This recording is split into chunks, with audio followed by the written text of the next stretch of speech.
Bổn Sư Thích Ca Mâu Ni Phật. Kính bạch Thầy, kính thưa toàn thể đại chúng. Giờ đây chúng ta có cơ hội để ngồi cùng nhau để tĩnh tâm trước khi buổi lễ hàng tuần chính thức bắt đầu. Dear respected Thai, dear Sangha, dear community, now we have the opportunity to practice some silent sitting meditation before we begin our Sunday service. Kính mời đại chúng ta tìm cho mình một chỗ ngồi và chúng ta an tọa.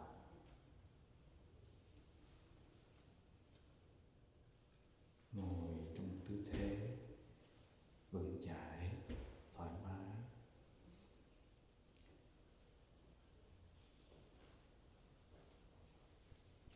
Chúng ta có thể ngồi trên hai hàng ghế hai bên chánh điện. Nếu chúng ta không ngồi lâu được ở trên tấm bộ đoàn và tọa cụ, nếu chúng ta ngồi trên hai hàng ghế thì chân của chúng ta đặt phẳng trên mặt đất, bàn chân tiếp xúc với sàn nhà để giúp giữ cho lưng của chúng ta được thẳng, hơi thở sẽ vào ra một cách nhẹ nhàng hơn. Chúng ta sẽ cảm thấy thoải mái hơn. Và nếu chúng ta cần thì chúng ta cũng có thể lấy một cái gối ngồi và đặt phía dưới hai bàn chân của mình để thiết lập một tư thế ngồi vững chãi và thoải mái hơn. Nếu chúng ta đang ngồi trên bộ đoàn tọa cụ, cái gối và cái tấm trải, thì chúng ta chỉ ngồi khoảng độ 1/3 cái gối thôi, và hai đầu gối của chúng ta chạm và tiếp xúc với cái tấm tọa cụ. Chúng ta giữ lưng vừa thẳng, thả lỏng hai vai, hai bàn tay có thể thả lỏng trên hai đầu gối, úp xuống trên hai đầu gối, hoặc bàn tay phải đặt lên bàn tay trái, hai ngón cái chạm vào nhau, và chúng ta đặt hai bàn tay vào lòng. Ở dưới đan điền, như chúng ta thấy Đức Phật đặt hai bàn tay của Ngài xếp gọn trong lòng, đặt dưới bụng. Chúng ta có thể nhắm mắt lại, hoặc nếu chúng ta mệt thì mở mắt ra khoảng độ 1/3 và nhìn xuống trước mặt mình, xuống dưới đất khoảng độ 1 thước.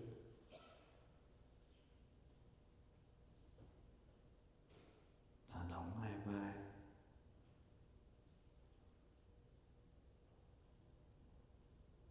buông thư toàn thân, toàn cơ thể. We invite everyone to find a comfortable posture, keeping the back upright. We may like to place our hands with the palms facing down, relaxed on our knees.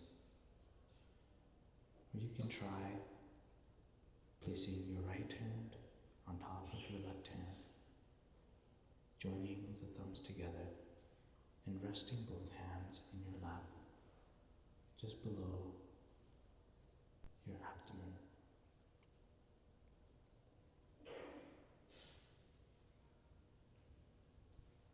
keeping the back upright, but not straining the back. Relax your shoulders and release the tension throughout the body. If there is any tension, relax. You may like to close your eyes,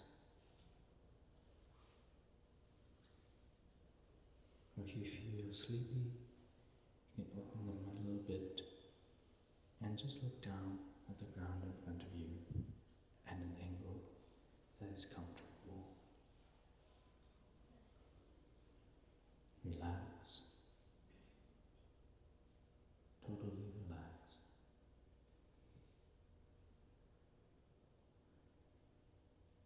And now we invite you to become aware of your in-breath and out-breath. As you breathe in, be aware that this is the in-breath. And as you breathe out, become aware of your out-breath. Breathing in, aware. Breathing out, aware. Thì chúng ta đưa ý thức của mình trở về với hơi thở vào ra. Thở vào, chúng ta biết chúng ta đang thở vào. Và thở ra, chúng ta biết chúng ta đang thở ra. Vào, biết. Ra, biết. Allowing the breath to flow in and out naturally. Don't have to attempt to breathe deeply.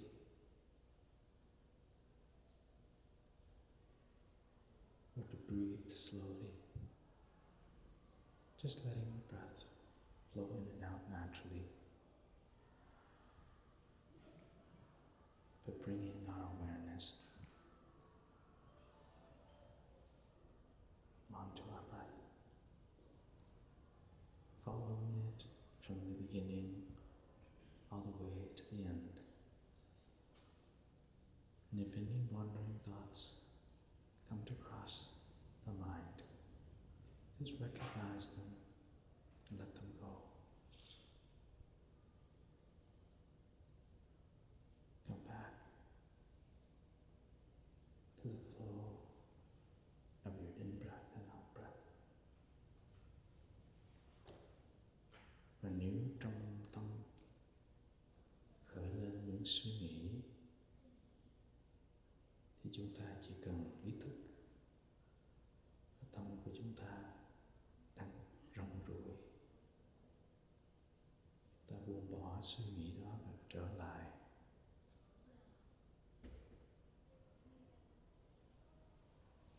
Thở vào, thở ra.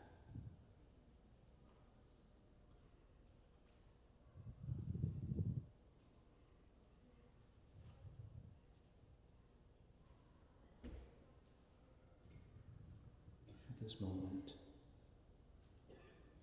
as we practice to be aware of our in-breath and out-breath, we generate concentration through mindfulness.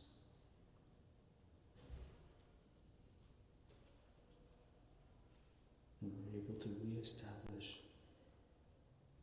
peace in our body and mind. It was a wonderful moment.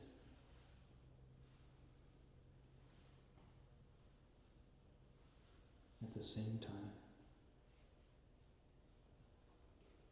because we are a continuation of our ancestors,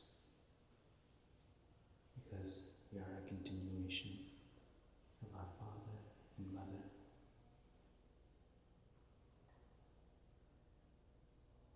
as because if it was not for them, we would not be here.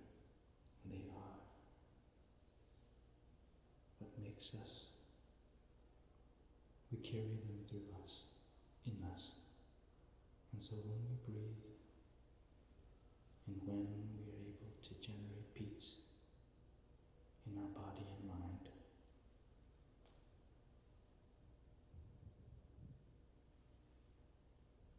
and touch that peace, we also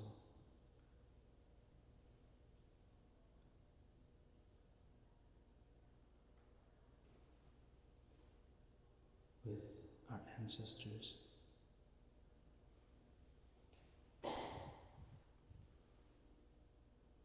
with our father and mother that is in us, we breathe for them as well. And they can touch that peace as well.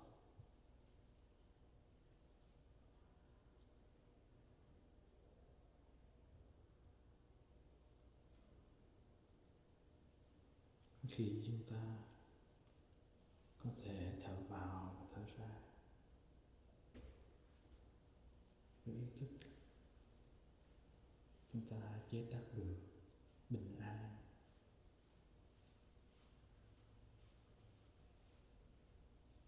thì đồng một lúc tổ tiên, ông bà, cha mẹ của mình cũng đang cùng thở với mình và cũng được bình an.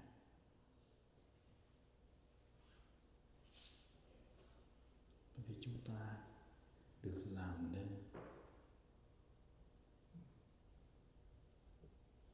bởi rất là nhiều nhân duyên và điều kiện. Và trong rất nhiều nhân duyên và điều kiện đó có ông bà, cha mẹ và tổ tiên của mình.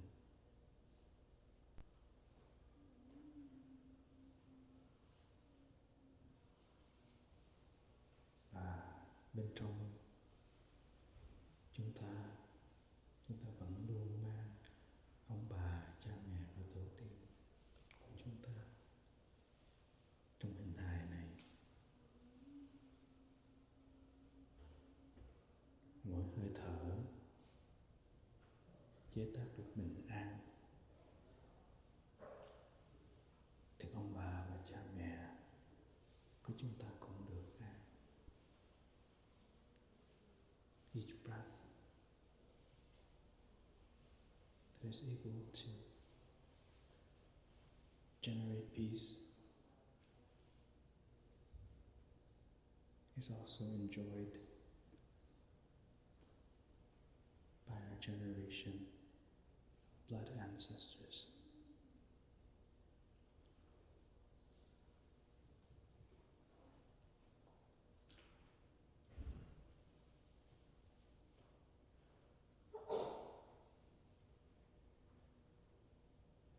They are there, present in every cell of our body.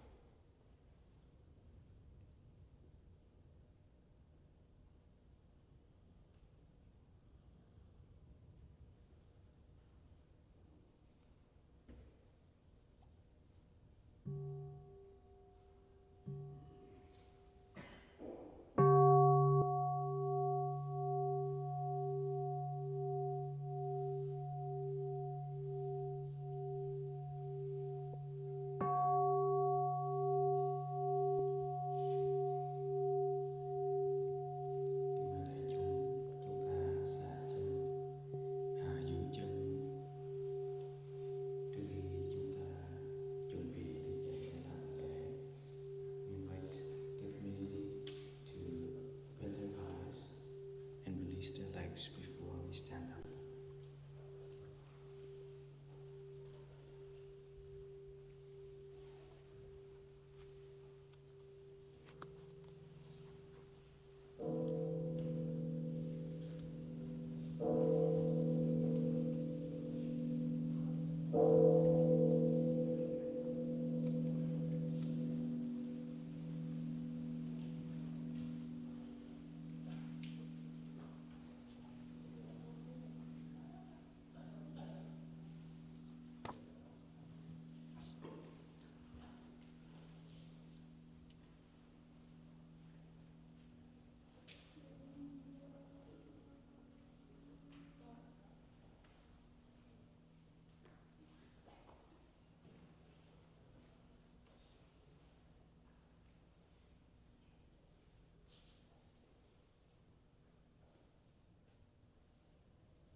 Kính thỉnh đại chúng ta đồng quỳ và mở kinh trang số 0, bài trầm hương đốt.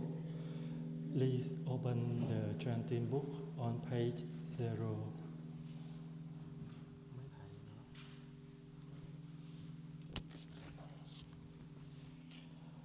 Trầm hương đốt, sống ngạc mười phương, nguyện kinh đứng im từ vô lượng, cầu xin chứng tâm thành chúng con, vần khói kết mây lành cúng dường, đạo nhiệm màu đã lan truyền nơi cùng nơi, nhờ chân lý chúng sanh đều thoát luân hồi, đồng quy kinh quỳ dưới đại sen,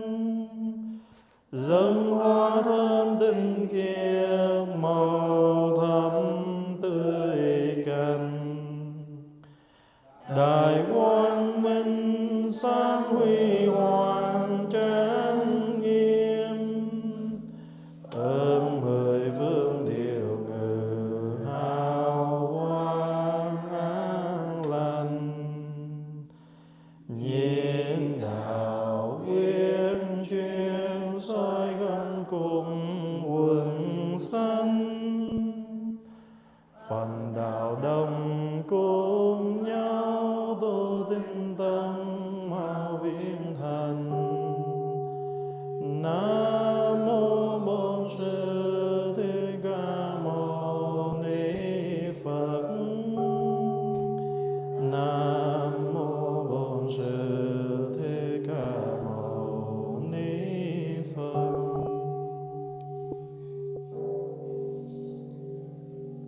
In gratitude we offer this incense throughout space and time to all Buddhas and Bodhisattvas. May it be fragrant as earth herself, reflecting careful efforts, wholehearted awareness, and the fruit of understanding slowly ripening. May we and all beings be companions of Buddhas and Bodhisattvas. May we awaken from forgetfulness and realize our truth.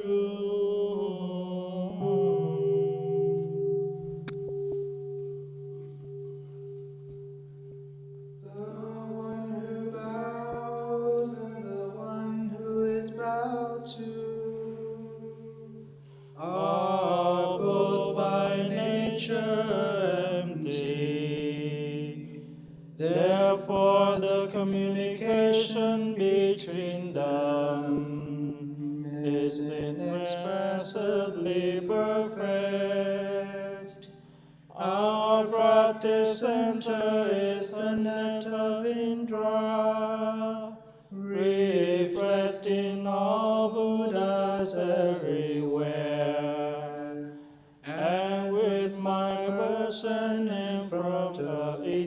Buddha. I go with my whole life for refuge, offering light in the 10 directions. The Buddha, the Dhamma, and the Sangha, to whom we bow in gratitude. Một lòng kính lạy Phật Pháp và Thánh thường trú trong mười phương.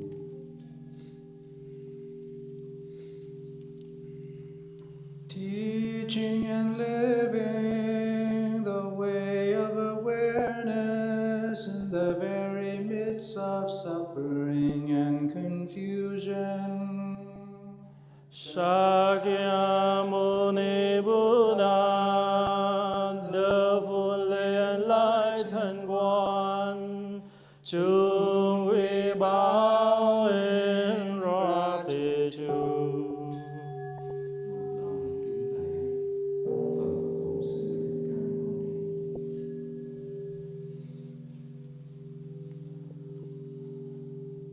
Showing the way fearlessly and compassionately, the stream of all our ancestral teachers, to whom we bow in gratitude. Một lòng kính lạy chư vị tổ sư qua các thời đại, từ Tân Trúc đến Việt Nam và hải ngoại.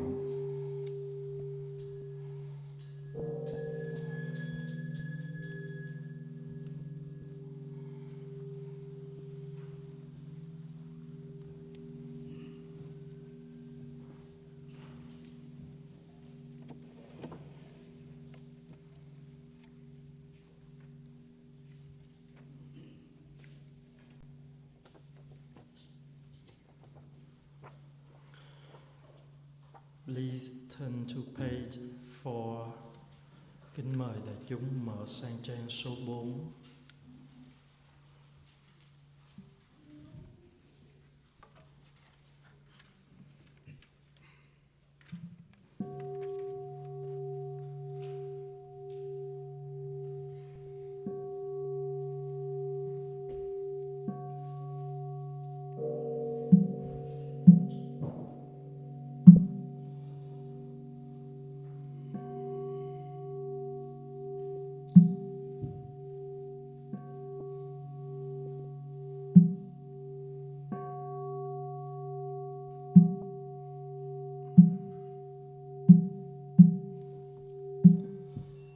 Nam mô tassa bhagavato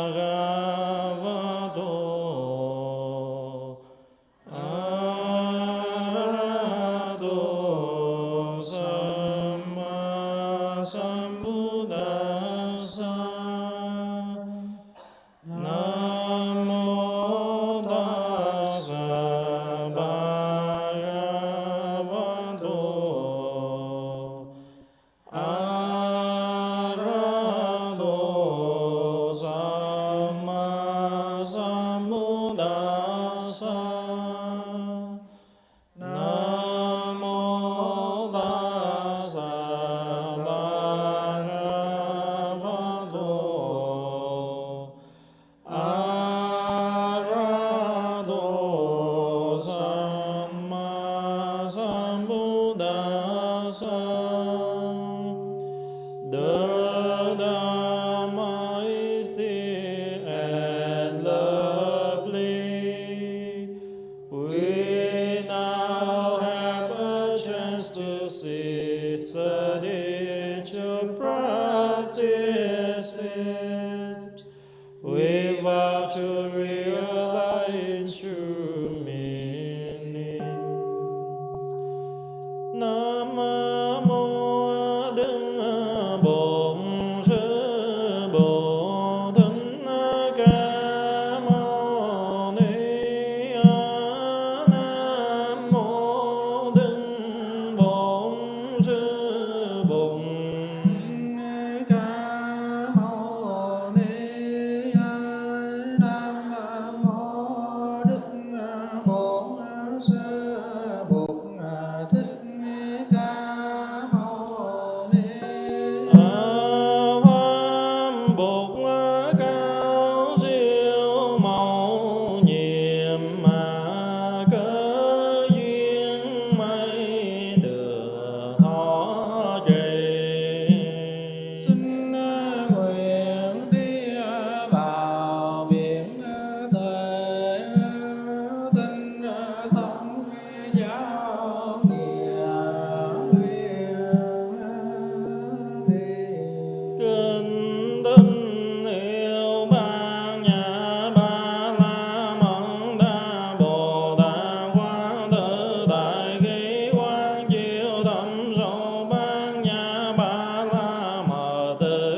nghiệm. Phật dạy kinh người áo trắng.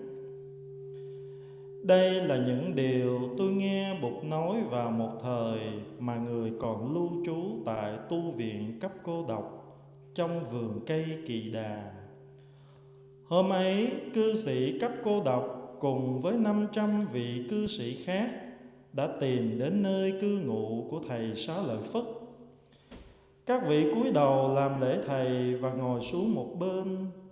Tôn giả Xá Lợi Phất đã sử dụng nhiều phương tiện khéo léo để thuyết pháp cho các vị cư sĩ này, đem lại cho họ niềm vui và làm phát khởi nơi họ niềm khát ngưỡng đối với Tam Bảo và sự hành trì chánh pháp.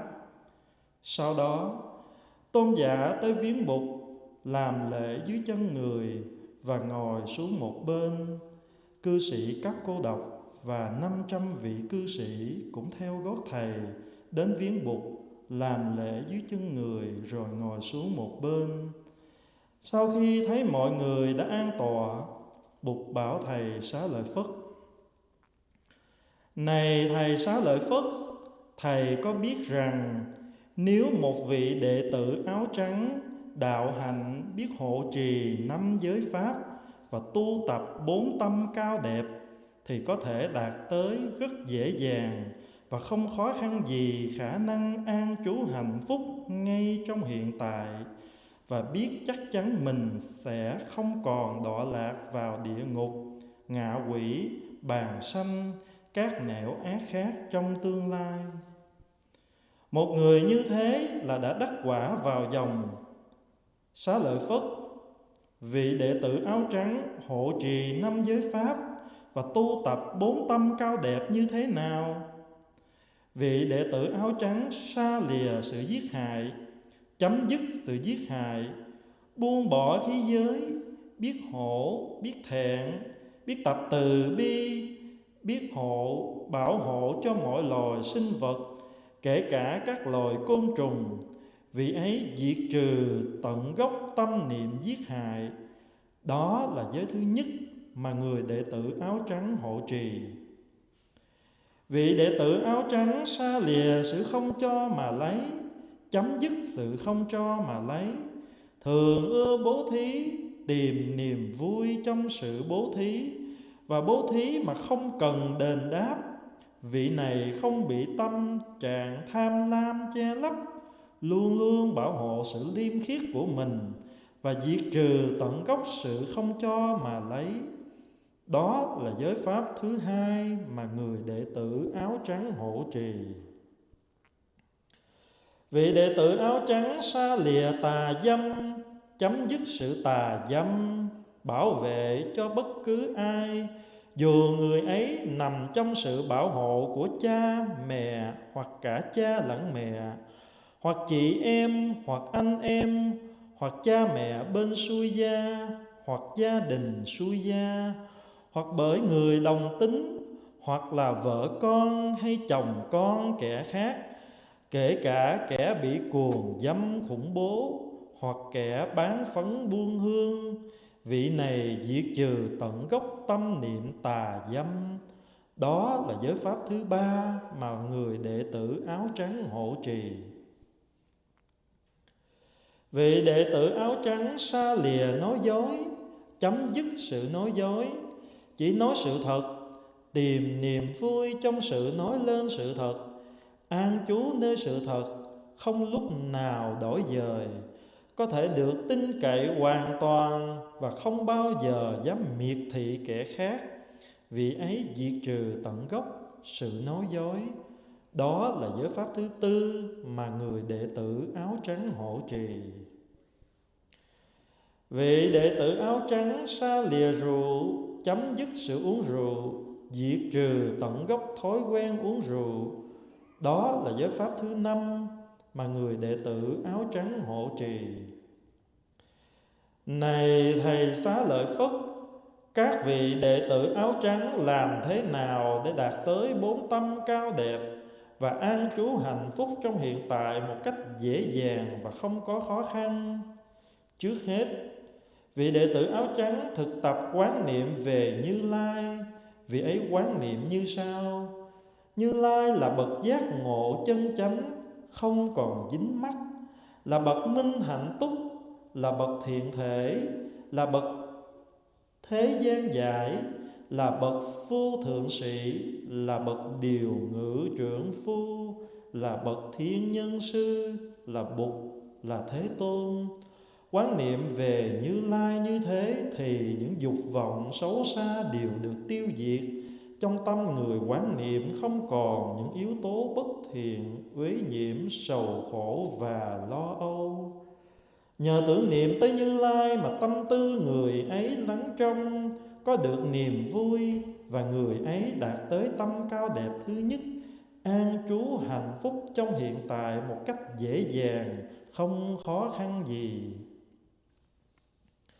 Xá lợi Phất, vị đệ tử áo trắng quán niệm về Pháp, vị ấy quán niệm như sau: Giáo Pháp được Đức Thế Tôn giảng dạy là giáo Pháp diễn bày khéo léo, có khả năng đưa tới giải thoát hoàn toàn, đưa tới trạng thái không phiền não, không nóng bức, có tính cách thường tại, không dời đổi. Quán niệm và giác tri như thế về Pháp thì những dục vọng xấu xa được tiêu diệt. Trong tâm người quán niệm không còn những yếu tố bất thiện, uế nhiễm, sầu khổ và lo âu. Nhờ tưởng niệm tới Pháp mà tâm tư người ấy lắng trong, có được niềm vui, và người ấy đạt tới tâm cao đẹp thứ hai, an trú hạnh phúc trong hiện tại một cách dễ dàng, không khó khăn gì.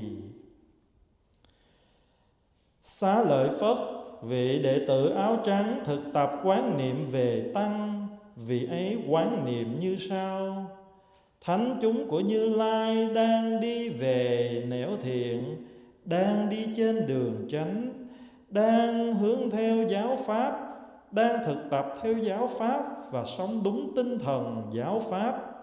Trong thánh chúng ấy có các bậc A-la-hán đã thành và đang thành, các bậc A-na-hàm đã thành và đang thành, các bậc Tư Đà Hàm đã thành và đang thành, các bậc Tu Đà Hoàng đã thành và đang thành, tức là có đủ cả 4 đôi và 8 bậc. Thánh chúng của Như Lai đã thành tựu được giới, được tam muội, được bát nhã, được giải thoát, được tri kiến giải thoát. Thánh chúng này đáng được kính ngưỡng, tôn trọng, đáng được phụng sự, đáng được cúng dường, và đó là ruộng phước tốt đẹp cho cuộc đời. Nhờ tưởng niệm tới Tăng mà tâm tư người quán niệm lắng trong, có được niềm vui và đạt tới tâm cao đẹp thứ ba, an trú hạnh phúc trong hiện tại một cách dễ dàng, không khó khăn gì. Xá lợi Phất, vị đệ tử áo trắng thực tập quán niệm về giới, vị ấy quán niệm như sau: Giới luật này không có khuyết điểm, không bị sức mẻ, không bị cấu uế, không bị ố trượt, có khả năng giúp ta an trú trong lãnh thổ của Như Lai. Giới luật này không có tính cách giả dối, thường được các bậc hiền thánh khen ngợi, tiếp nhận, thực tập và hộ trì. Nhờ tưởng niệm tới giới mà tâm tư người ấy lắng trong, có được niềm vui, và người ấy đạt tới tâm cao đẹp thứ tư, an trú hạnh phúc trong hiện tại một cách dễ dàng, không khó khăn gì. Xá lợi Phất, thầy nên ghi nhớ rằng một người đệ tử áo trắng nếu thực tập được như thế là đã chấm dứt được sự đọa lạc vào địa ngục, ngạ quỷ, súc sanh và các đường dữ khác, đã chứng được quả vị Tu Đà Hoàng, không còn thói đọa vào các ác pháp. Người ấy chắc chắn đang đi về nẻo chánh giác, và chỉ cần qua lại tối đa 7 lần nữa trong các cõi trời và người là có thể đạt tới biên giới của sự hoàn toàn giải thoát diệt khổ. Bây giờ Đức Thế Tôn nói bài tụng sau đây: Kẻ chí sống tại gia, thấy sợ cảnh địa ngục, nên thọ trì chánh pháp, dứt trừ mọi nẻo ác. Học hiểu mà hành trì, không giết hại chúng sanh, chân thực không nói dối, không lấy của không cho, chung kiên bạn hôn phối, thối tà dâm lìa bỏ, nhất quyết không uống rượu để tâm chẳng loạn cuồng, thường thực tập niệm Bụt, thường thực tập niệm Pháp, niệm Tăng và niệm giới, tâm an lạc thảnh thơi, muốn thực tập bố thí để vun trồng phước đức, người ấy học tiêu chuẩn, giác ngộ và giải thoát. Xá lợi Phất lắng nghe, ta nói về điểm này, hãy nhìn đàn bò kia và thử quan sát chúng.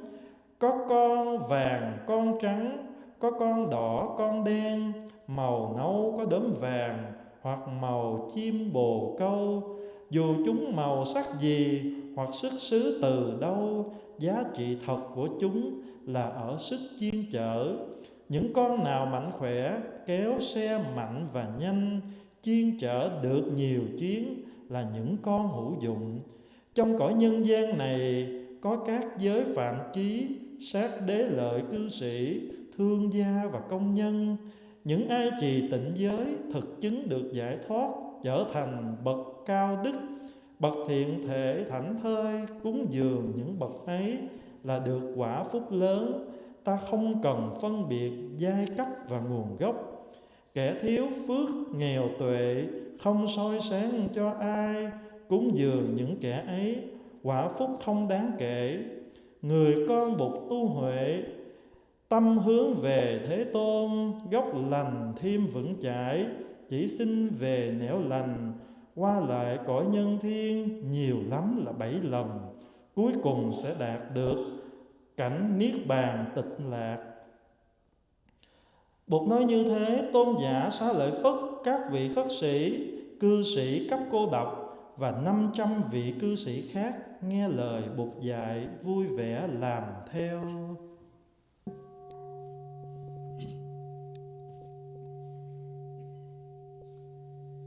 Dear community, we would like to invite everyone to contemplate the teaching given on the white-clad disciple. Discourse on the white-clad disciple. I heard these words of the Buddha one time when he was staying at the monastery in the Jeta Grove near Shravasti that had been donated by the layman Anathapindika. On that day, Anathapindika came with 500 other lay students of the Buddha to the hut where the Venerable Shariputra resided. They bowed their heads in reverence to Shariputra and sat down respectfully to one side. Venerable Shariputra offered them skillful teachings, bringing them joy and confidence in the 3 jewels, the Buddha, the Dharma, and the Sangha, and the practice of the true Dharma. Then Shariputra and the 500 laymen and women went together to the hut of the Buddha, where Shariputra, Anathapindika, and the other 500 laymen and women bowed at the feet of the Buddha and sat down to one side. When he observed that everyone was seated, the Buddha addressed Shariputra, saying, Shariputra, if lay students of the Buddha, those who wear white robes, study and practice the 5 mindfulness trainings and the 4 contemplations, they will realize without hardship the capacity to abide happily in the present moment. They know that they will not fall into the realms of hell, hungry ghosts, animals, and other suffering paths. Such men and women will have attained the fruit of stream and terror, and they will have no fear of descending into dark paths. They are on the right way of awakening. They will only need to return to the worlds of devas or men 7 more times before attaining perfect liberation and the end of suffering. Shariputra, how do lay students of the Buddha, those who wear white robes, study and practice the 5 mindfulness trainings and the 4 contemplations? Lay students of the Buddha refrain from killing, put an end to killing, rid themselves of all weapons, learn humility before others, learn humility in themselves, practice love and compassion, and protect all living beings, even the smallest insects. They will uproot from within themselves any intention to kill. In this way, lay students of the Buddha study and practice the first of the 5 mindfulness trainings. Lay students of the Buddha refrain from taking what has not been given, put an end to taking what has not been given. They find joy in being generous without expecting anything in return. Their minds are not obscured by greed or craving. They constantly guard their own honesty and uproot from within themselves any intention to take what has not been given. In this way, lay students of the Buddha study and practice the second of the 5 mindfulness trainings. Lay students of the Buddha refrain from sexual misconduct, put an end to sexual misconduct, and protect everyone, those under the care of their mother, father, or both father and mother, their elder sister or elder brother, their parent-in-law or other in-laws, those of the same sex, the wife, daughter, husband, or son of another, and those who have been raped, assaulted, or sexually abused, or those who have been prostitutes. Lay students of the Buddha uproot from within themselves any intention to commit sexual misconduct. In this way, lay students of the Buddha study and practice the third of the 5 mindfulness trainings. Lay students of the Buddha refrain from saying what is not true, put an end to saying what is not true. They say only what is true, and they find great joy in saying what is true. They abide in truth and are completely reliable, never deceiving others. They have uprooted from within themselves any intention to say what is not true.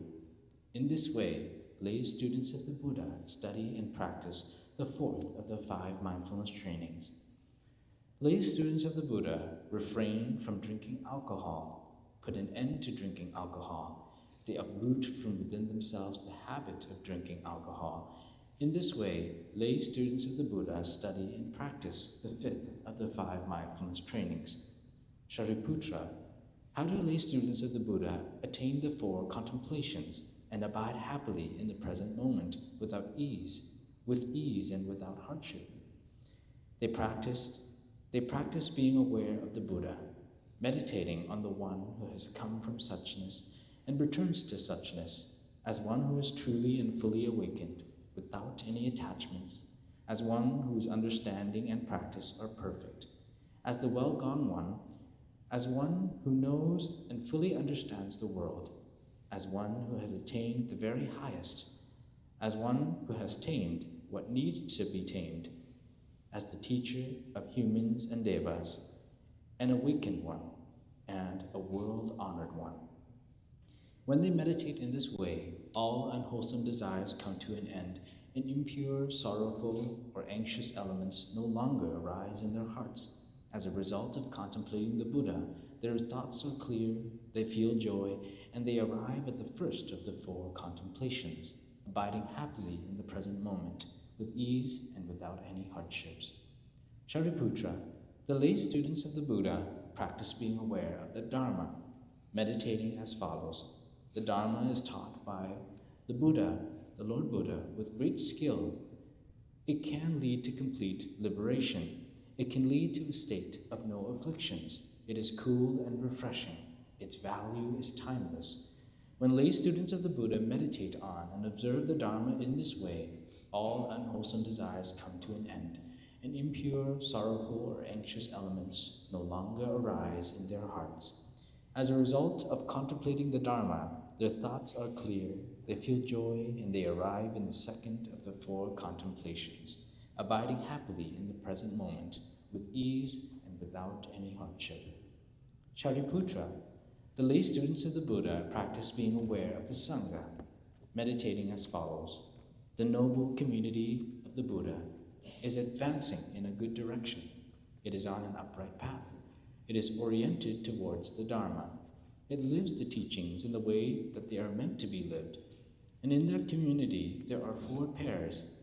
There are the 4 pairs in the 8 grades, realized arhats, and those who are practicing the fruit of arahantship, non-returners and those who are realizing the fruit of non-returning, once-returners and those who are realizing the fruit of once-and-returning, and stream enterers and those who are realizing the fruit of stream entry. The noble community of the Buddha has successfully realized the practice of the mindfulness training, Shila, the practice of concentration, Samadhi, and the practice of insight, Prajna. It has liberation and liberated vision. It is worthy of respect, honor, service, and offerings. It is a beautiful merit, beautiful field of merit for everyone. As a result of contemplating the Sangha, their thoughts are clear, they feel joy, and they arrive at the third of the four contemplations, abiding happily in the present moment with ease and without any hardship. Shariputra, the lay students of the Buddha practice being mindful of the mindfulness trainings, meditating as follows. The mindfulness trainings have no drawbacks, flaws, impurities, or unsound points. They help us abide in the land of the Buddha. The mindfulness trainings are not of the nature to deceive. They are always praised, accepted, practiced, and guarded by the holy ones. As a result of contemplating these trainings, the students' thoughts are clear, they feel joy, and they arrive at the fourth of the four contemplations, abiding happily in the present moment, with ease and without any hardship. Shariputra, remember that the white-clad disciples of the Buddha who practice in this way will not descend into realms of suffering. They have experienced the fruit of stream entry, which means not falling into paths of hardship or wrongdoing. Having entered the stream, they cannot help but go in the direction of right awakening. They will only need to return to the worlds of humans and devas 7 more times before they arrive at the complete liberation and the end of sorrow. Thus spoke the Buddha. The Venerable Shariputra and the other monks and nuns, the layman Anathapindika, and the 500 other laymen and laywomen heard these words and were delighted to put them into practice. Kính mời đại chúng mở sang trang số 20, open the book on page 20 to rotate and to transform.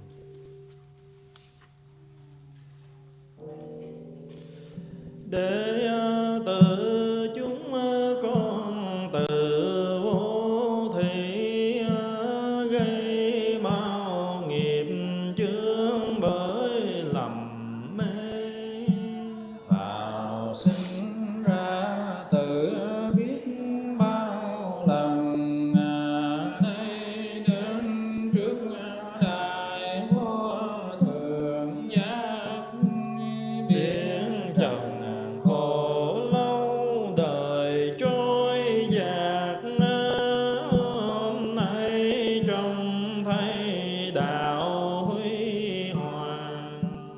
con hướng về theo ánh từ quang, lạy Phật tổ soi đường dẫn bước, Bao tội khổ trong đời an trường, vì tham sân si mà gây nên.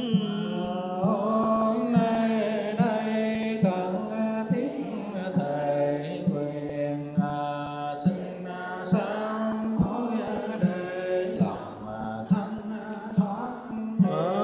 Trí tuệ quang minh như nhật nguyệt, từ bi vô lượng cứu quần sanh.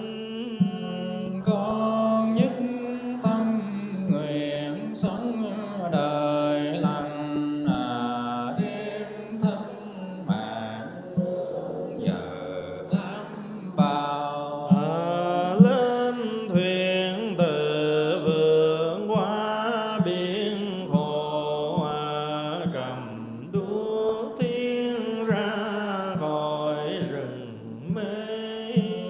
Văn tư tu xin quyết hành trì, thứ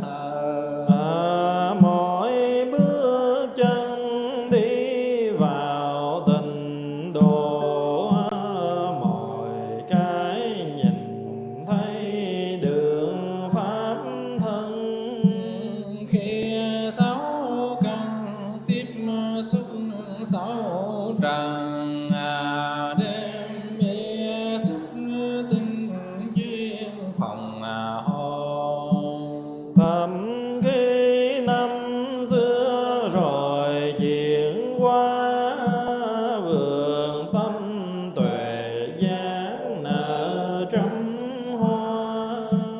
Niềm an vui đêm khắp mọi nhà, hạt giống tốt gieo về muôn lối. Còn thân thân xin nguyện ở lại nơi cõi đời làm việc độ sanh. Giờ phút này xong nuôi chứng minh, cuối sinh đức từ bi nhiếp thọ.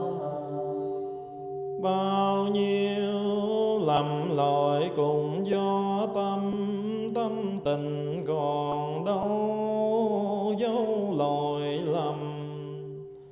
Sám hối xong rồi lòng nhẹ nhõm, ngàn xưa mấy bà vẫn thông dong. Nam mô Đức Bồ Tát cầu sám hối nguyện ngày an lành đêm an lành ngày đêm. Thời điều an lành trong mọi giây mỗi phút, cầu ơn tam bảo luôn che chở. Nam mô Đức Bồ Tát tiêu tai gian kiên tường. Nam mô Đức Bồ Tát tiêu tai gian kiên tường. Nam mô Đức Bồ Tát tiêu tai gian kiên tường. Con về nương tựa bụng người đưa đường chỉ lối cho con trong cuộc đời. Con về nương tựa pháp con đường của tình thương và sự hiểu biết. Con về nương tựa tăng đoàn thể của những người nguyện sống cuộc đời tình thương. Trì tụng kinh thông diệu, tạo công đức vô biên. Đệ tử xin hồi hướng cho chúng sanh mọi miền. Pháp môn xin nguyện hậu ơn nghĩa xin nguyện đền phiền não xin nguyện đoan. Quả Phật xin chứng nên. Nam mô Ta Bà Giáo Chủ Bổn Sư Thích Ca Mâu Ni Phật Tán Đại Chứng Minh. Hôm nay đệ tử chúng con cùng đôi Phật tiền thành tâm phung tụng kinh văn lễ Phật công đức, nguyện hồi hướng cho thế giới hòa bình, chúng sanh an lạc, thiền môn hưng thành, tư chúng an hòa, thí chủ đàn na tăng long phương thọ. Hiện tiền đệ tử chúng con cầm chữ nam nữ Phật tử ba tánh gần xa, nguyện kỳ an chư tinh chủ Lê Thị Bé Hoàng Liên Châu Diệu Bộ Nguyễn Thị Bành Tiên Minh Ngọc Phạm Xuân Khánh Tiết Chu Thiêu Phương Vương Thị Hoàng Hải Ngân Nguyện mạnh phương thủy, nguyện mạnh phúng, nguyện cho tất cả đệ tử đều được thân tâm thanh tịnh, tật bệnh tiêu trừ, tai qua nạn khỏi sở, nguyện tùy tâm kiết tường như ý nguyện. Lại hồi hướng siêu tiên chư vị hương linh qua vãng quy y ký từ, tiền hậu công đức chủ cùng các vị hương linh ngô thị ba pháp danh diệu hạnh qua tổ cô xin ni thái, nguyện thanh pháp danh thanh tâm tịnh, phạm thị lệnh diệu giang, phạm thị hà hương linh trần kiến hòa, tệ minh quỳnh phi long minh thọ, dương thị liên diệu hoa giác tình, chân linh sa di bồ tát giới tâm mai hiệu chân bảo, nguyện vãng thị đệ hương linh nguyện thị, nguyện binh thị nguyên từ, nguyện văn lắc vi xứng trần thành, lâm định thái lâm định quy lâm ngọc minh lâm mỹ lũ mỹ khanh phạm thị hòa, lâm phát tăng sám tuệ quang độ en đề, nguyện thị liên nguyên mai dương thị ngọc điệp, lê thị hồng hiểm. Nguyện tất cả chư hương linh đồng đến đàn tiền thinh pha văn kinh tông thoát mê đồ siêu sanh tịnh độ.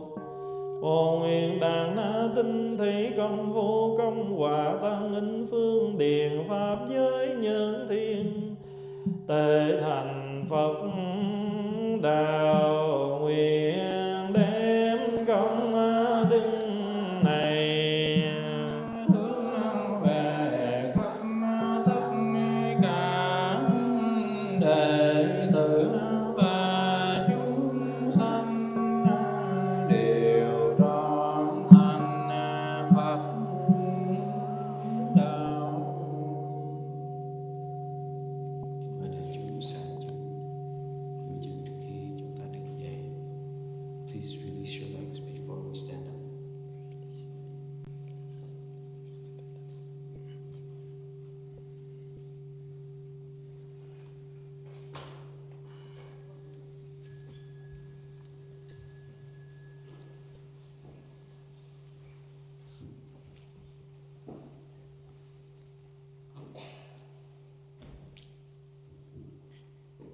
In gratitude to our parents who have given us life, to our country who has offered us security and protection, we touch the earth deeply to the three jewels in the 10 directions.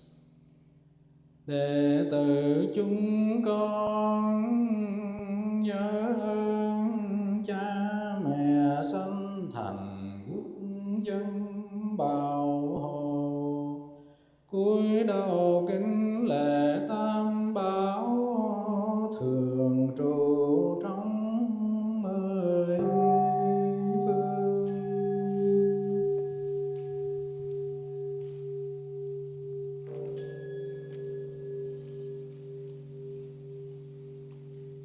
In gratitude to our teachers who have taught us and shown us the way, to all our friends who have walked together on this path with us, we touch the earth deeply to the three jewels in the 10 directions. Đệ tử nhớ ơn sư trưởng giáo huấn, các bậc thiện tri thức và chư vị tinh thí đàn na, cúi đầu kính lễ tam bảo, thường trụ trong mười phương.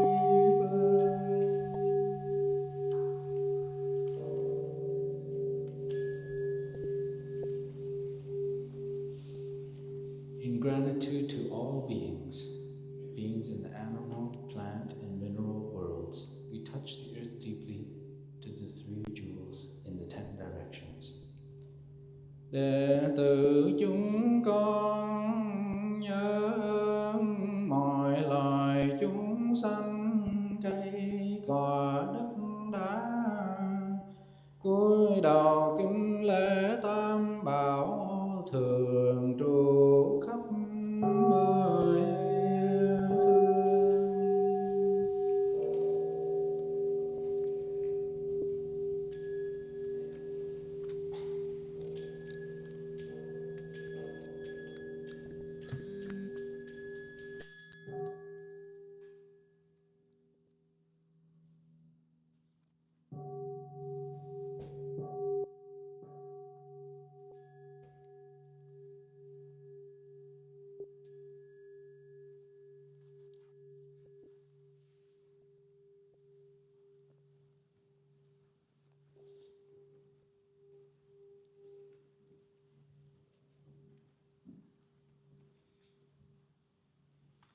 Kính mời đại chúng đồng an tọa. Dear community, please be seated.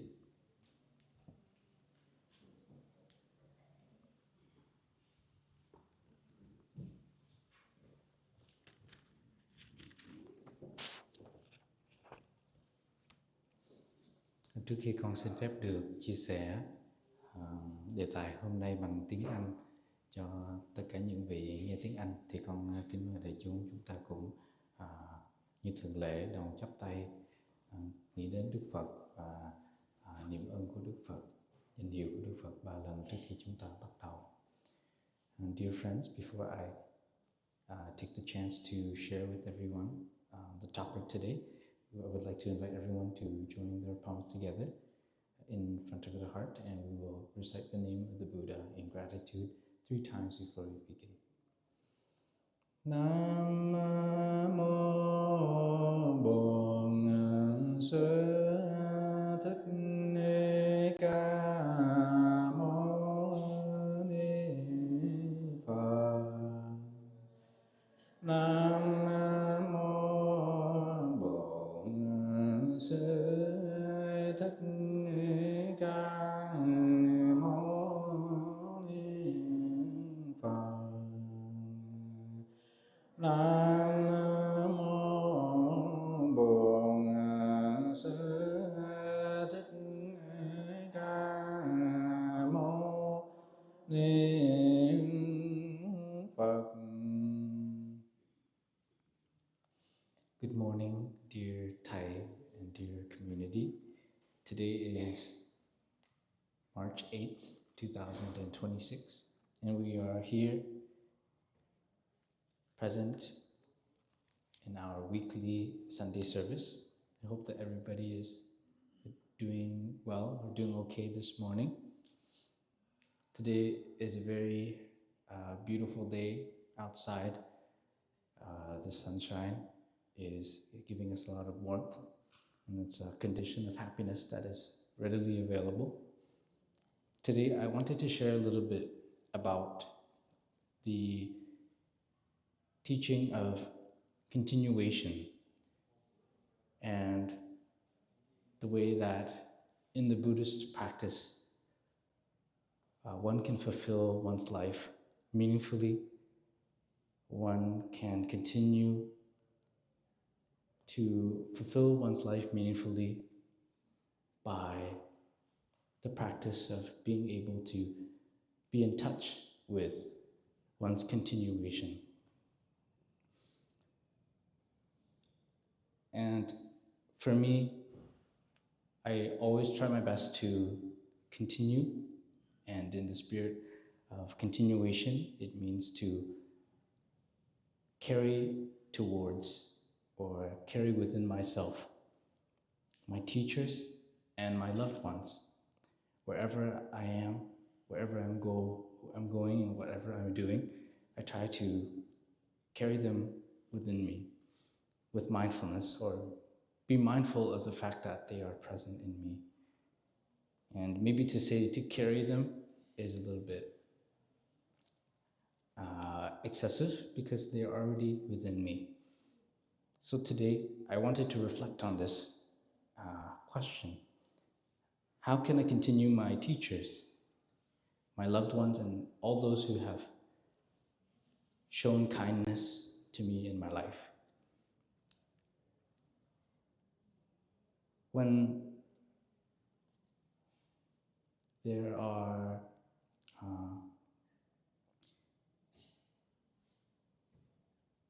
instances where we feel like when our loved one is not near us, we miss them deeply. And I remember when I was younger, I missed my mother a lot when I was a young monk, especially around July and August, because we have the Ulambana festival and the celebration of Parents' Day. And whenever it's Ulambana season, or the season where we think of our parents, I always have the opportunity to recite the teaching given on the way to repay the kindness of one's parents. And it's a very, very touching discourse given by the Buddha. When I was little, I recited it every year, yearly, around that season. And in this teaching, the Buddha goes into detail of how our mother has taken care of us and how our father has sacrificed, may have sacrificed a lot to help us become the person that we are today. And when I was younger, being a monk, not being able to stay by my mom all the time, she only visited me once in a while, I missed my mom, especially when I heard or I recited this sutra, this teaching and this discourse. And I remember one night, as I was thinking of the things that I chanted, I started to cry. And then the next morning it became worse, because before that I went home to visit my mom, and I feel like the longer I stay home to visit my mom, the more it hurts when I come back and I miss her, because it feels like she's not there beside me. And then I went to one of my mentors at that time, and she was an elder nun, and I told her what had happened, because she saw that I was a little bit sad. She asked me if I was okay, and then I told her that I miss my mom. And then I remember very clearly the memory of being beside her when she was sitting on a hammock, this elder nun, and she held my hand, and she told me to look at my hand. I was a little bit confused, but then she said, if you look into your hand, you can see your father and you can see your mother, because within you, every cell of your body and the blood that is flowing through you right now, your parents are there, because 50% of you was your dad and 50% of you was your mom. And so each time you miss your mom, just look at your hand and you will feel that she's there with you. It couldn't be any more true than that. And in that moment, when she told me that, I felt much, much better. And this is the Dharma, the truth. When we speak of the Dharma, the teachings of the Buddha are just truths which have already been there, a part of life that most of us don't see. And the Buddha, as a teacher who is understanding, has been able to perceive those truths, and he reveals those truths to us. And when I saw that, a lot of the suffering and a lot of sadness in me was transformed, or at least I started to heal. And whenever I miss my mom, I do the same thing. And later on, when I had a younger brother, I had many younger brothers, and later on, I had a younger brother who also felt the same way. And during retreats, where we have youth retreats and there are kids retreats, the kids are sent to the temple for a day away from their parents, and a few of them do end up many of them end up missing their parents, and a few of them end up crying. And I passed on the same knowledge and the same truth to help those young friends. So in a way, I'm always continuing my mother and my father. Wherever I am and whatever I'm doing, they're a part of me, and they're doing that with me. So during the guided meditation that was offered, we were invited to look deeply to see that we continue our ancestors, and our ancestors are a part of us. So when we are able to touch peace and happiness and joy, our ancestors inside of us are celebrating with us as well. But still, it's difficult because we miss their physical presence, their voice, their laughter, and nothing that we say can completely remove that pain until we have looked deeply enough to be able to touch the truth.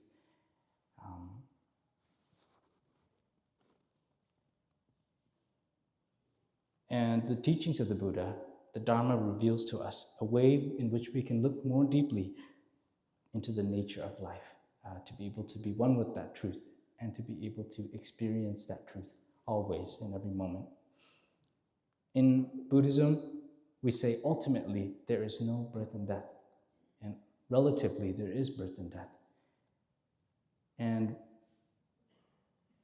there is only continuation. but nothing comes from nothing and becomes nothing. And I'll explain a little bit more as we continue to discuss about continuation. So although the physical form of our loved one may not be beside us, but the causes and conditions which they have created still continues in the world and still continues in us and around us. They continue in, of course, our memories of them, the values that they gave us, and the way that we live our lives today, most definitely was impacted by them. A mother's kindness continues in her children because it was her love that made her children the people that they are today. Each meal that she cooked, each time she offered support and comfort, helping her child to become stronger, to overcome their difficulty, those things become a part of the child. And everyone in our life, those who we love, touch us in many, many different ways, and we continue those people. A teacher's wisdom continues in their students. And although the Buddha is not here, but his teachings continue through the Sangha. And whenever we practice the Buddha's teachings, we are continuing the Buddha. Just like a plant continues the rain that once watered it, and the plant continues to continue the sunlight that once shined on the plant, nourishing and helping the plant to grow. And when the plant grows, the plant goes with the element of the rain, with the element of the sun. So when we can practice mindfulness and compassion and goodness, we allow the best of what makes us to continue through us. And their causes and conditions have undeniably shaped our lives. In the teachings of the Buddha, we call this interbeing. That means nothing exists separately, and nothing can exist separately by itself. We all are interconnected, and everything continues through many causes and conditions. So like I mentioned before, when we practice sitting meditation, walking meditation, and we can enjoy a meal in mindfulness, and when we can do an act of kindness, if we look deeply with the eyes of interbeing, of dependent origination, then we can see that we're not practicing alone, but in fact, our parents, our ancestors, and all those who have touched our lives are practicing with us. And we continue them in the present moment and carry them from our past into this moment in the present and into the future as well. And the way that we carry them is determined by the way that we live. The Buddha also continues because the same is true of the Buddha. He was a historical figure that lived a long time ago, a teacher who is no longer here in his physical body. But his insights, his understanding, and his compassion through his life of teaching continues through the Dharma, the truths that he has shown to us. Continues through the Sangha, his community who practices his way of understanding and love. And for me, I think I'm confident to say that I can see that the way the Buddha has shaped who I am today. And through his teachings, I have learned the way to breathe mindfully, to understand, to love, to suffer less, to be more happy, to cultivate compassion, and learn to look deeply and live deeply, thanks to the Buddha. So because of this, the Buddha has influenced the way that I think, I speak, and I live. So in a very real way, the Buddha still continues through me and through our practice. Therefore, I'm a continuation of the Buddha. And we are all continuations of the Buddha. When we practice mindfulness and compassion, we also become a continuation of the Buddha. The Buddha is made of non-Buddha elements, just like how a plant is made out of a non-plant elements. For example, the rain and the sun are elements that are conditioned to make up the plant. The soil, the rain, and the sun, but the soil itself is not the plant. The rain itself is not the plant, so is the sun itself is not the plant. But the rain, the sun, and the soil have conditioned the plant, and therefore the plant is made up of non-plant elements. And the same is us. The same is true with us too. We are made out of non-me elements. Everything that we identify as myself and I, me, is conditioned from many, many other people, experiences, and things. And this is the teaching of non-self in Buddhism. That's why earlier when we bowed to the Buddha, there's a verse that goes, "The one who is bowed and the one who is bowed to are both by nature empty. Therefore, the communication between them is inexpressibly perfect." And empty here is empty of a separate self. Empty of a separate self meaning that we cannot exist alone. And there are many, many things that make up who we are, that singled by themselves cannot be us, but yet they are who we identify to be. And when we look with the eyes of deep looking, then we can see that the Buddha is continued through the Dharma, or the Buddha has, in a way, an enlightened being has 3 bodies, and one of those bodies is called the Dharmakaya, the body of the Dharma.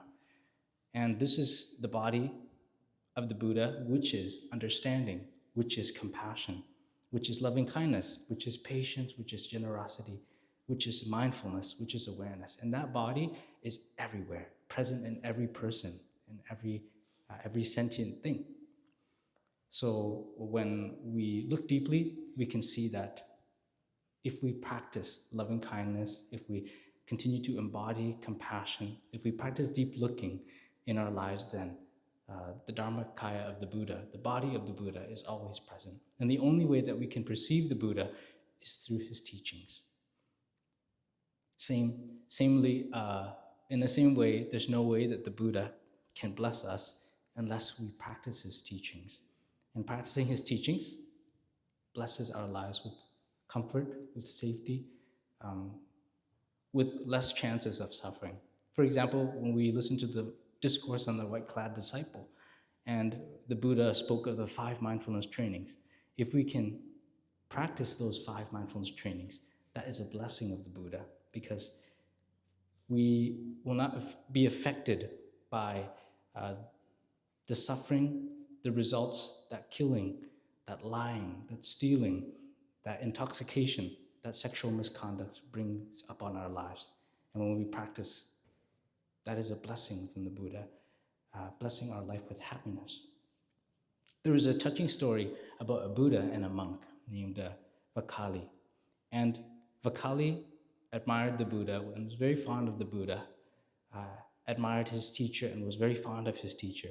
But Vakali became very sick and could not travel to see the Buddha regularly.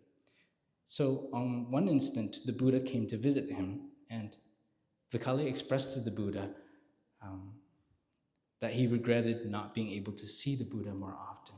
And the Buddha replied, "Vakali, why do you want to see this body? The one who sees the teachings is the one who sees me. The one who sees the Dhamma is the one who sees me." And the Buddha was reminding him that this physical body is not the most important thing. Even the physical body of a Buddha is impermanent. Therefore, what truly continues is the Dharma, the wisdom and compassion that can be practiced by anyone. And this is sometimes called the Dharmakaya. And our loved ones are similar. We can see them in a similar light. Their body is impermanent. But the Dharmakaya that is present in the Buddha and also present in them, is also present in us. The generosity of our mother has in a way shaped our lives. The kindness of our father in a way has shaped our lives. And also the unskillfulness of our loved ones as well have in a way shaped our lives. They continue through us, and when we can look deeply, we can realize this truth. Some people, yesterday one of my little brothers asked me, where did the Buddha go after nirvana? We always hear the term nirvana, and many people misunderstand that nirvana is a realm. But or a place that we go to after we die. And it's a misunderstanding, and it can be brought to light by remembering this example. It's quite simple. We can use a flame as an example. We imagine a flame that goes out when the fuel is exhausted. We cannot say that the flame went east, or it went north, or it went west, or it went south, but the flame depended on the conditions that were present. And when those conditions ends, the flame also ceases. And in the same way, the Buddha completely extinguished the flames of greed, hatred, and delusion, the fuel of greed, hatred, and delusion. And being able to extinguish the flames of greed, hatred, and delusion,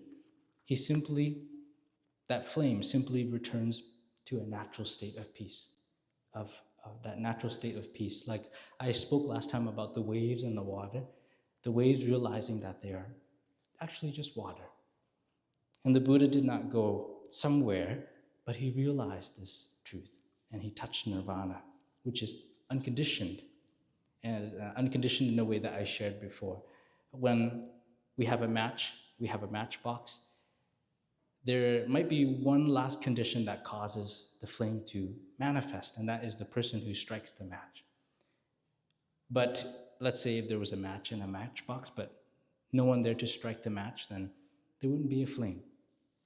So what conditions our being and what brings a lot of suffering in our lives is the greed, hatred, and ignorance. And as a Buddha, an awakened teacher, we also have the capacity to become a Buddha too.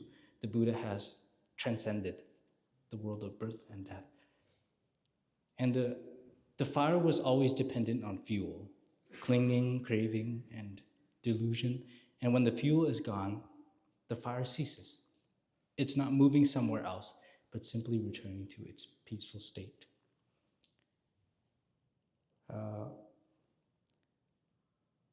And we might ask likewise, where did our loved ones go? And if we look deeply, we can see that the Buddha is also present and also still teaching through his Dharmakaya body. But we have to have the essence of a Buddha in us, or bring up the seed of mindfulness, the opposite of forgetfulness. Then we will see the Buddha.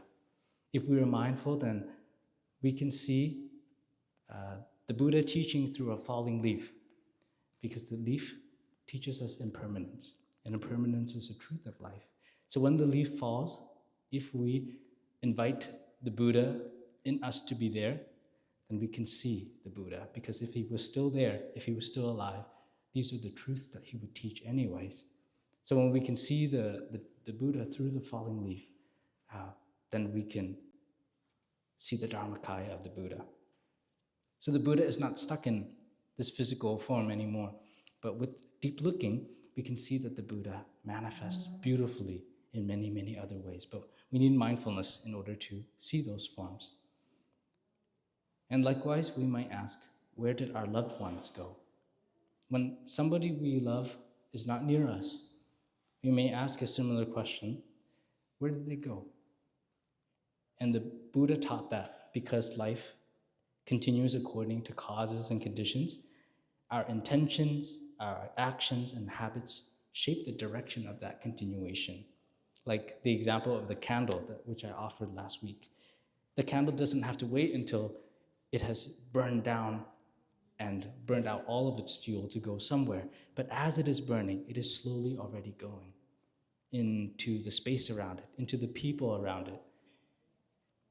So the Dharma invites us to look more deeply to see that the place that we often might think that a person must either be here or somewhere else. But reality, the truth, may be beyond what we're able to see. Without mindfulness, it is very, very difficult to see the truth of life. Mindfulness is kind of like the light in a dark room. When we turn on the light in a dark room, we'll know where we're going. We won't bump into things. We won't stub our toe on furniture. We won't trip over extension cords. And We cause less suffering to ourselves and to other people. So with mindfulness, we can see that they still continue in a way where we might not be able to see that continuation without mindfulness. On a relative level, there's being and non-being. We say happy birthday, but on an ultimate level, the rising and the falling of the wave is just the activities of the water. And before being and after being, we think that before there's nothing and after there is nothing.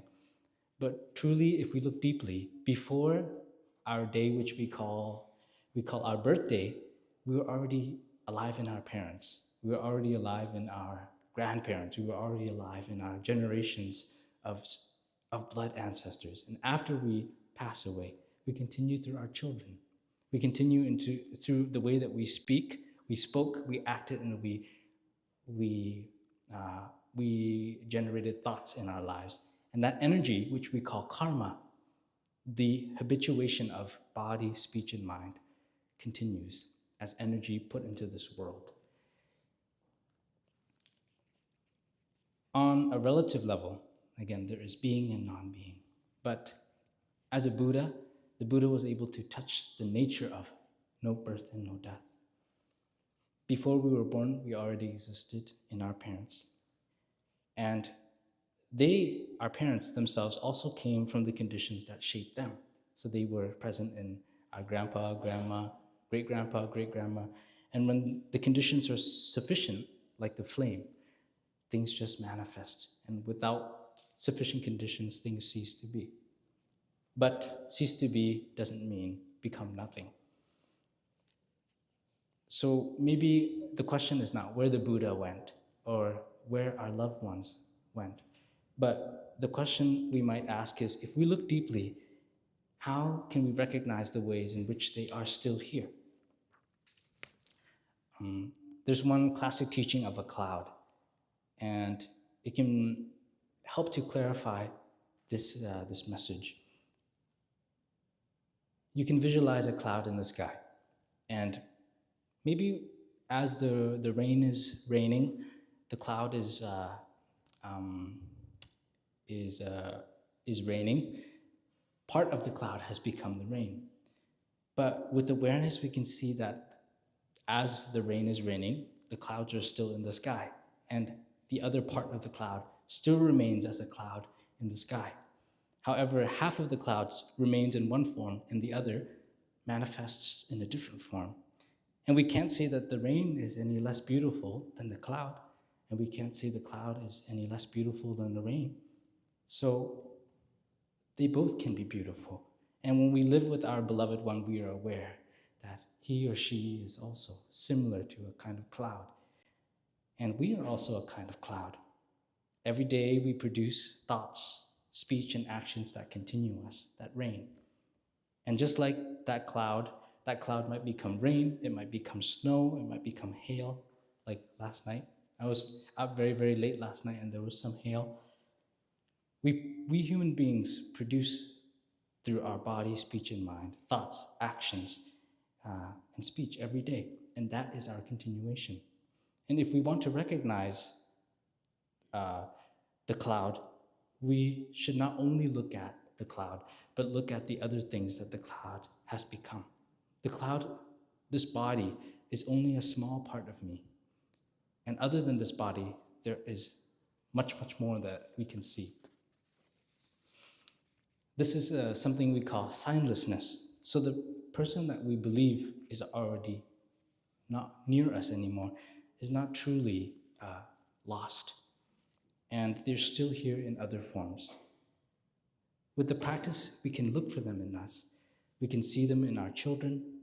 We can see that that person is always available and has been, if we allow them to be available in this moment.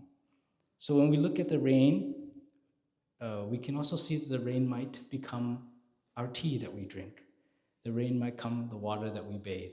The rain might become the water we use to cook our noodles. And when we can see that, when we're drinking the tea, we're also drinking our cloud. then the sorrow in us begins to transform. This is what we call signlessness, one of the marks, which is to be able to see past the signs, to be able to see past what is normally seen. We're not caught by any particular form. And this question also allows us to see the miracle of meditation. Suppose we look into our family album and then we see ourselves as a little boy, a little girl, and we may ask, where is that child now? Is that child gone? Because we're that child, but at the same time, we're not completely the same as that child anymore. And so many things have changed, but yet we are still the same but yet different. So meditation, deep looking, allows us to see that that 5-year-old child has not died and is still continuing and transformed, not in the exact same way, but yet not entirely different. And today we are the continuation of that child. So if we can talk to that child in us, we can also talk to those who we love as well. I can talk to my mother, my father, I can talk to my teacher, and they all feel very real. I can be in touch with the Buddha as well. When I touch my hand, I can feel the hand of my mother. And when I touch my forehead, my mother is also touching my forehead. Nothing is lost. And we might not be able to become the little child again and see ourselves in the exact same way, in the exact same form, because that's not possible. But maybe we don't need to, because that child is already part of who we are today. And in the same way, we may not meet our loved ones in the exact same form. But because they have continued, if we look deeply, we can see that they have continued in a new manifestation. The rain, the snow, the cloud has now become the tea that we drink, now has become the rain that falls upon our skin. And if we look at the Buddha in the same way, we can see that the Buddha, likewise, is also continuing through us. Earlier, when we were reading the sutra, the Discourse on the whiteclad disciple, there was the practice of the 5 mindfulness trainings. And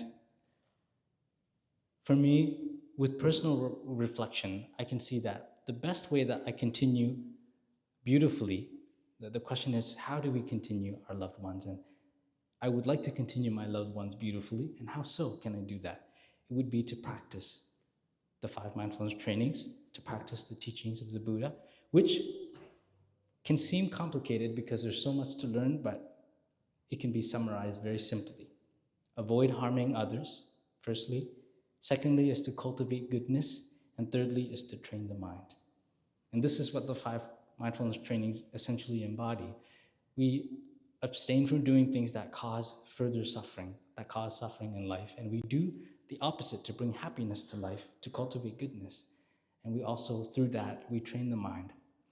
And there is a very kind auntie who has been helping me with a lot of things, cleaning a really, really big mess in the basement, because we have a lot of stuff at the temple, and the basement that we store stuff in gets very crowded. So I felt very, very bad because I didn't know how I could possibly repay her. And she was doing that when she was sick, when she wasn't feeling well. And I had an immense sense of gratitude. And I wanted to find a way to repay her. And yet I didn't know how to. But then as I reflected deeper, I thought maybe the best way to repay her is to work on myself, to practice myself, to embody the teachings of the Buddha myself. And when I'm transformed, I transform the people and the conditions and the environment around me. I bring happiness to myself, not only to myself, but my loved ones, my family, all beings, and I touch her through that too. So this is very deep, and if we can look with the eyes of interbeing, we can see that the transformation of the world starts from the transformation we practice within.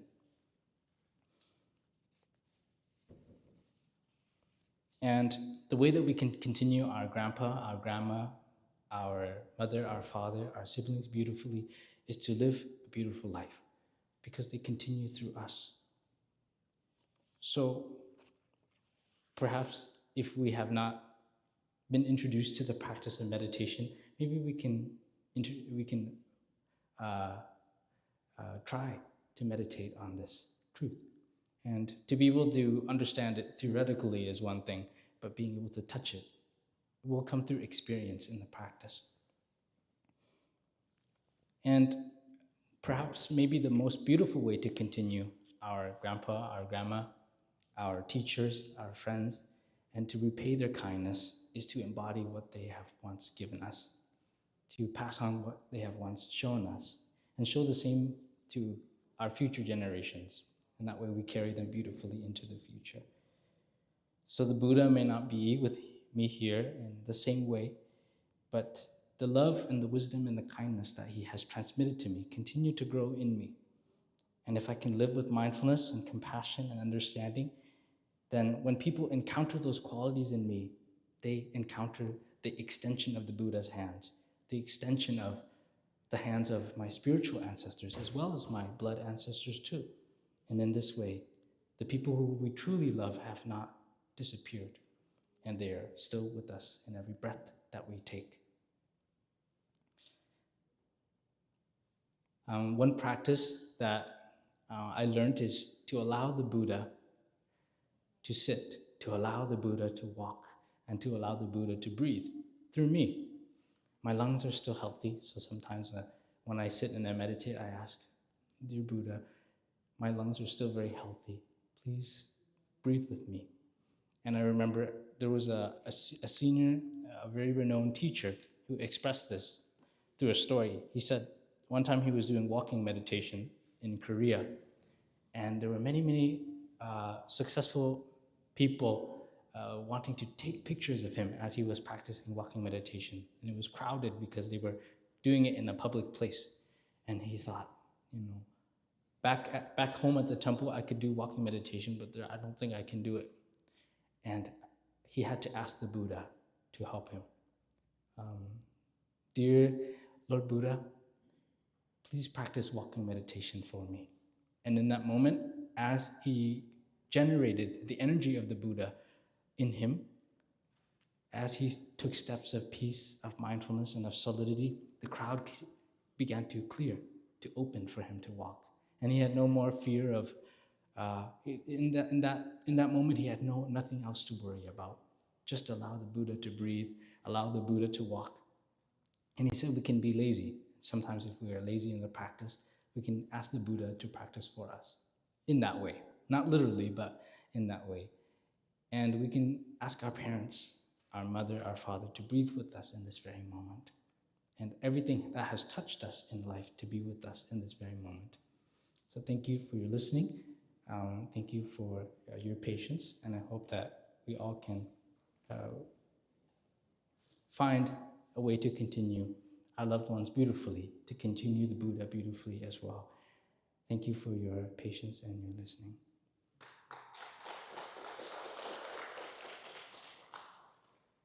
Con kính mời đại chúng ta chắp tay hồi hướng trước khi chúng ta xả chân. Now we would like to invite everyone to join their palms together as we dedicate the merits. Nguyện đem công đức này hướng về khắp tất cả đệ tử và chúng sanh đều trọn thành Phật đạo. Con kính cảm ơn quý bác, quý cô chú. Mình có thể xả chân, duỗi chân ra để xoa khớp trước khi mình đứng dậy. Thank you for your listening once again, and please release your